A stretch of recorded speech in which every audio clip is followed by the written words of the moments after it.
Okay. So, sa mga nagtatanong sa akin tungkol sa laban ni Jonas Sultan, aba teka. Bukas niya Jonas is Magi.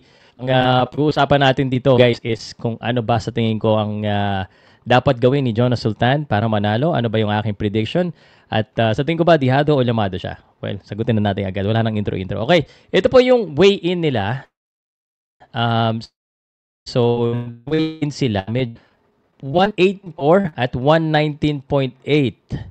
Pareho silang over the limit. So, pag-usapan natin yung kartada muna nila para makita nyo. So, si Katsuma Kitsugi po ay 12 wins undefeated ito, 27 years old. So, prospect po ito. Tinalo po nito si Aston Pade, ang ating pong Filipino World Title Contender. At ngayon, susubukan na naman yan tumalo ng Filipino World Title Contender na si Jonas Sultan. Jonas Sultan coming in here, 19 wins, 70 defeats, 34 years old na po si Jonas Sultan. At saka, kung mapapansin niyo po, Southpaw versus Orthodox ang labanan na ito. Okay? At kung nakita niyo yung picture ng weigh-in, medyo mas matangkad talaga itong kalaban niya na si Katsuma Kitsugi. At natalo po si hindi inaasahan sa kanyang laban at syempre criticize siya doon, pero sa tingin ko hindi na po mangyayari yan dito sa laban na ito. Bakit? Sasabihin ko sa inyo. Unang-una, gusto ko muna sabihin sa inyo na itong laban na ito, magkakilala to dalawa na to. They actually sparred before.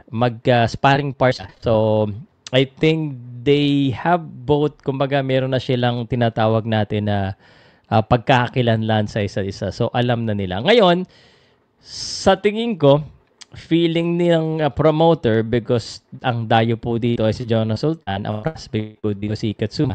So, alam nila, kaya na si Jonas Sultan. Diyan sila nagkakamali. Sa tingin ko, may pag-asa po si Jonas Sultan dito, pero don't get me wrong, lamado po si Katsuma. He's the favorite. So, what do I think is the keys to win para kay Jonas Sultan? Una-una, gusto ko muna sabihin na si Jonas Sultan po very experienced in fighting high-level opponents na kaya ilang championship na yan at ilang mga mga boksingero tinalo niyan, di ba? Sina Sunny Boy, meron pa yan tinalo na sino ngayon tinalo niya na Puerto Rican, di ba? Tingnan dito si Caraballo, undefeated yun. So kaya rin yung tumalo ng undefeated, although siya pinalo Olver, which is supposed to be ano na sana yun, Naoya Inoue sana. Next na naman siya. I know Inoue.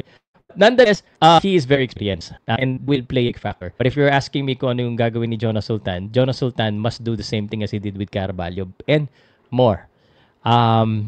If you want real talk, hindi ko nakikita mananalo si Jonas Sultan pag umabot ng decision, lalo na pag close fight.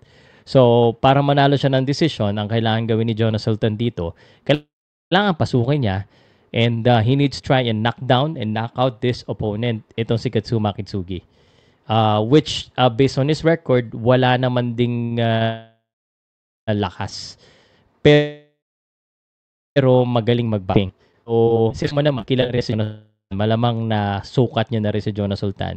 So, but sa akin, sa tingin ko, kailangan maging awkward si Jonas Sultan coming here and just try to i-pressure itong si Katsuma. So, I expect kung mananalo si Jonas Sultan dito is by knockout or knocking down his opponent. Pro box ang laban na ito. Hindi po, separate po siya sa event ni na Shakur Steve bukas. Sabay. Pero papanoodin pa rin natin. I think libre lang itong pro box eh. So, my prediction about Jonas Sultan, if it was to a decision, hindi ko na po, kumbaga, hindi ko na masyado ibibigay ito kay Jonas kasi, alam mo na, yun ang promotions nila eh. So, that is what I think would happen. I think, itong kalaban niya na si Katsuma, double check natin yung personal record. Kasi kilala na natin to si Jonas Sultan eh. Oh, and sa mga nagtatanong, ikaw, sabihin mo, na knockdown, hindi na siguro mangyayari yun kasi active si Jonas eh. Kumbaga, ilang rin siya nandyan sa Amerika. So, hindi na yan mangyayari yung parang wala sa kondisyon. Tsaka yung kalaban niya, magaling, pero 3 knockdowns. So, imposible din ma-knockdown si Jonas Sultan dito. Kung nanonood si Jonas Sultan, team niya, I think they should just go for the kill and kill this guy with the knockout. Which is usually recommendation ko naman.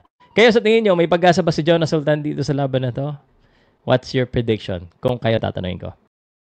Powercast Sports. If you're new here, don't forget to subscribe and hit the notification bell.